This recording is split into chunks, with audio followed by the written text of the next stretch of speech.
ಅಥಣಿಯಲ್ಲಿ ಮಹೇಶ್ ಕುಮಟಳ್ಳಿ ಅವರು ಕಾಂಗ್ರೆಸ್ಸಿಂದ ಬಿಟ್ಟು ಹೋದ ನಂತರ ಲಕ್ಷ್ಮಣ ಸವದಿ ಅವರು ಬಂದರು. ಇಲ್ಲಿ ಮೂಲ ಕಾಂಗ್ರೆಸ್ಸಿನ ಲಕ್ಷ್ಮಣ ಸವದಿ ಮರ್ತಿದ್ದಾರೆ. 2023ರಲ್ಲಿ 75,000 ಮತಗಳ ಅಂತರದಿಂದ ಗೆಲ್ಲಿಸಿಕೊಂಡು ಬಂದರು. ಯಾರು? ಮಲ್ಲಪ್ಪ ನಡುವಿನ ಮನಿ, ಬಸವರಾಜ ಬುಟಾಳೆ, ಗಜಾನನ ಮಂಗಸೂಳಿ ಅವರು, ಸುರೇಶ್ ಗೌಡ ಪಾಟೀಲ್ ಮತ್ತು 5 ಜನ ಇವರನ್ನ ಮರೆತು ಬಿಟ್ಟಿದ್ದಾರೆ. ಮೂಲ ಕಾಂಗ್ರೆಸ್ಸಿನ ಮರೆತರೆ ಪರಿಸ್ಥಿತಿ ಏನಾಗ್ಬೋದು ಮುಂದೆ?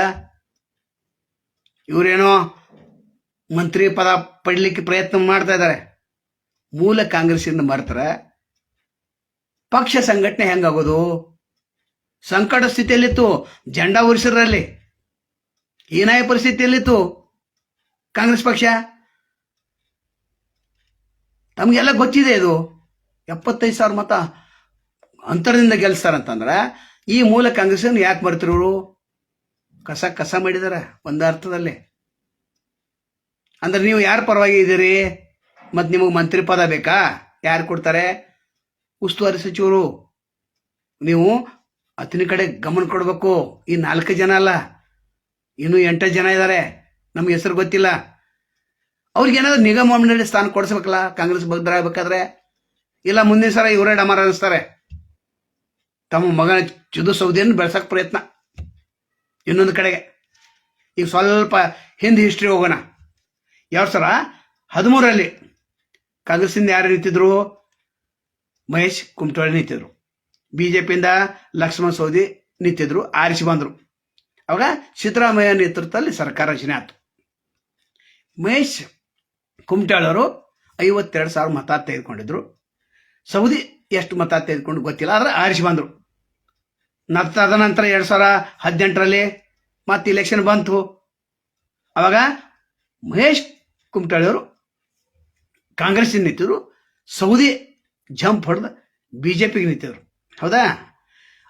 ಆಗ ಏನಾಯ್ತು ಅಂತಂದ್ರೆ ಈ 2,300 ಓಟಿಂದ ಮಹೇಶ್ ಕುಮಟಳ್ಳಿ ಆರಿಸಿ ಬಂದರು. ಗೊತ್ತಾಯ್ತಾ? ಅವ ಕುಮಾರಸ್ವಾಮಿ ಅವರ ಸರ್ಕಾರ ಅಂತ ಸಮ್ಮಿಶ್ರ ಸರ್ಕಾರ ರಚನೆ ಆಯ್ತು. ನಂತರ ಇವರನ್ನು ಏನಾದರೂ ಮಾಡಿ ಏನು ಮಾಡ್ಬೇಕಲ್ಲ. ಗದ್ದಲ ನಡೀತು. 19 ಬಾಂಬೆ ಟೀಮ್ ತಯಾರಾಯ್ತು, 17 ಮಂದಿ. ಏನಾದರೂ ಮಾಡಿ ಸರ್ಕಾರ ಕೆಡಬೇಕಲ್ಲ ಅಂಥೇಳಿ ಎಂಟ್ರಿ ಆದರು. ರಮೇಶ್ ಜಾರಕಿಹೊಳಿ ಎಂಟ್ರಿ ಆದರು. ಅವಾಗ ಅವರನ್ನ ಜಂಪ್ ಮಾಡಿ ಬಿಜೆಪಿ ತೆಗೆದುಕೊಂಡು ಬಂದರು. ಯಾರು? ಮಹೇಶ್ ಕುಮಟಳ್ಳಿ. ಅವಾಗ ಜೈಬೀರ್ ಆಯ್ತು. ಗಜಾನ ಮಂಗಸೂಳಿ ಅವರು ನಿಂತಿದ್ರು. ನಂತರ ಇಲ್ಲಿ ಸೋತಿದ್ರಿಂದ ಇವ್ರನ್ನ ಡಿಸಿಎಂ ಮಾಡಿದರು. ಯಾರು? ಯಡಿಯೂರಪ್ಪನವರು. ಇವ್ರು ಏನು ಕೊಟ್ಟಿದ್ರು? ನಾವು ಗೆಲ್ಲಿಸ್ತರ್ತೇವೆ ಅಂಥೇಳಿ ಗೆಲ್ಲಿಸ್ತಂದ್ರು. ಕಾಗವಾಡದ ಮಾತ್ರ ಶ್ರೀಮಂತ್ ಪಾಟೀಲ್ ಆರಿಸಿ ಬಂದರು.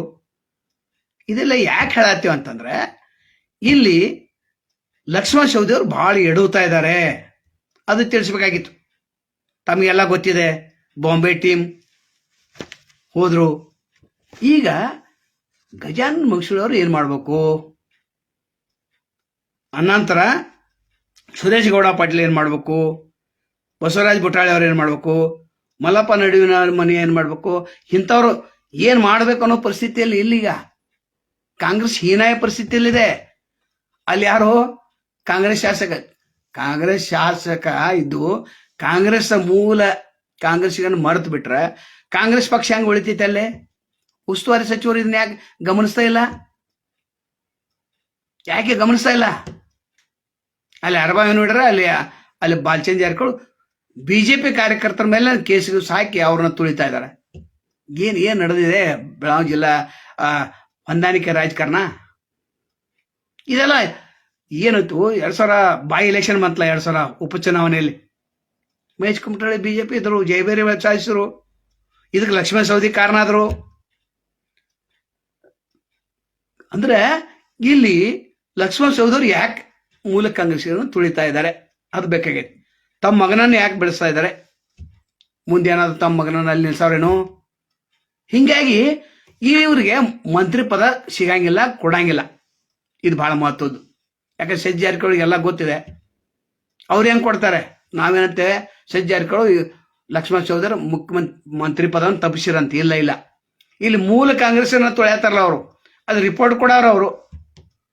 ಡಿ ಕೆ ಶಿವಕುಮಾರ್ ಮುಖ್ಯಮಂತ್ರಿ ಆದರೂ ಕೂಡ ಇಲ್ಲಿ ರಿಪೋರ್ಟ್ ಕೊಡೋರಲ್ಲ ಅವ್ರಿಗೆ.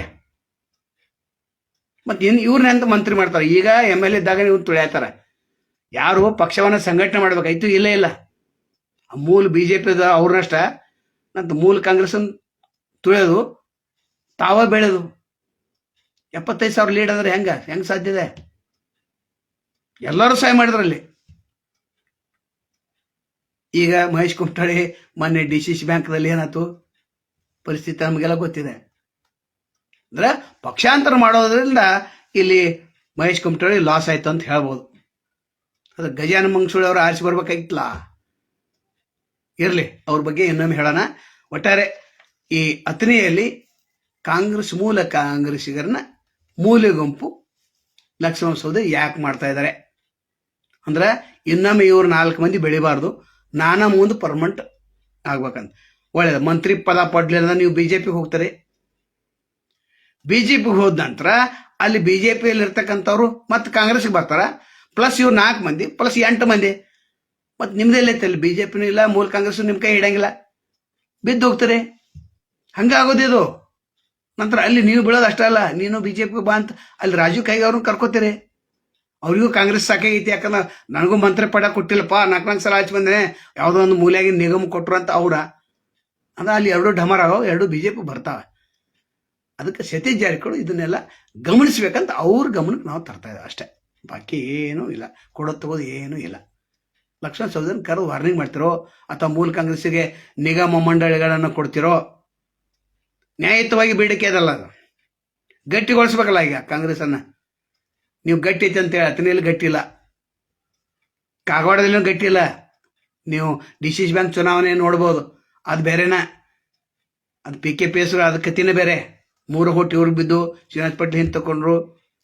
ಅಲ್ಲಿ ಯಾಕೆ ರಮೇಶ್ ಜಾರಕಿಹೊಳಿ ಯಾಕೆ ಹಿಂದೆ ತಗೊಂಡ್ರು ಅಂದ್ರೆ, ಮುಂದಿನ ಸಲ ಇವರನ್ನ ಅಲ್ಲಿ BJP ತರಬೇಕಂತ ಸ್ಕೆಚ್ ಅದು. ಆದ್ರೆ ಲಕ್ಷ್ಮಣ ಸವದಿ BJPಗೆ ಬರಬಾರ್ದಂಗೆ ನೋಡ್ಕೋತಾರ. ಯಾರು? ರಮೇಶ್ ಜಾರಕಿಹೊಳಿ ಬರಬಾರ್ದಂಗೆ ನೋಡ್ಕೊಂಡ್ರೆ ಇವ್ರು ಮತ್ತೆ ಕಾಂಗ್ರೆಸ್ಗೆ ನಿಲ್ಬೇಕು. ಮತ್ತೆ 2028ರಲ್ಲಿ ಕಾಂಗ್ರೆಸ್ ನಿಲ್ತಾರೆ, ಇವರೆಲ್ಲ ಕೆಡುತ್ತಾರೆ. ಯಾಕೆ ನಮ್ಮನ್ನು ಮರ್ತಿದ್ದೆಪ್ಪ, 2023 75,000 ನಾವು ಲೀಡ್ ತಂದಿದ್ದು, ಈಗ ಮತ್ತೆ ಬಂದಿದೆ, ನಾವು ತರಂಗಿಲ್ಲ ಅಂತ ಕೂತಾರಂದ್ರೆ, BJPಗೆ ಇವರು ಇಂಟರ್ನಲ್ ಸಪೋರ್ಟ್ ಮಾಡ್ರಂದ್ರೆ ಅಲ್ಲೂ ಹಂಗಾಗೋದು, ಕಾಗವಾಡಲ್ಲಿ ಹಂಗಾಗೋದು, ಮತ್ತು ಅಥಣಿಯಲ್ಲಿ ಹಂಗಾಗೋದು. 2 ಅಲ್ಲಿ BJP ಬರ್ತಾವ. ಅದು ಸತೀಶ್ ಜಾರಕಿಹೊಳಿ ಭಾಳ ಎಚ್ಚರಿಕೆ ವಹಿಸಿ ನಿಗಮ ಮಂಡಳಿ ಸ್ಥಾನ ಕೊಟ್ಟು ಯಾರು ಮೂಲ ಗುಂಪಾಗಿದ್ದಾರೆ ಎಲ್ಲರನ್ನು ತೆಗೆದುಕೊಂಡು ಅವರು ಸ್ವಲ್ಪ ಬೆಳೆಸುವಂಥ ಪ್ರಯತ್ನವನ್ನು ಮಾಡ್ಬೇಕಂತ ಹೇಳ್ತಾರೆ. ಮುಖ್ಯಮಂತ್ರಿ ಗಮನಕ್ಕೆ ತರ್ರಿ ಇದು ವಿಷಯ. ನಂತರ ಉಪಮುಖ್ಯಮಂತ್ರಿ ಗಮನಕ್ಕೆ ತರ್ರಿ.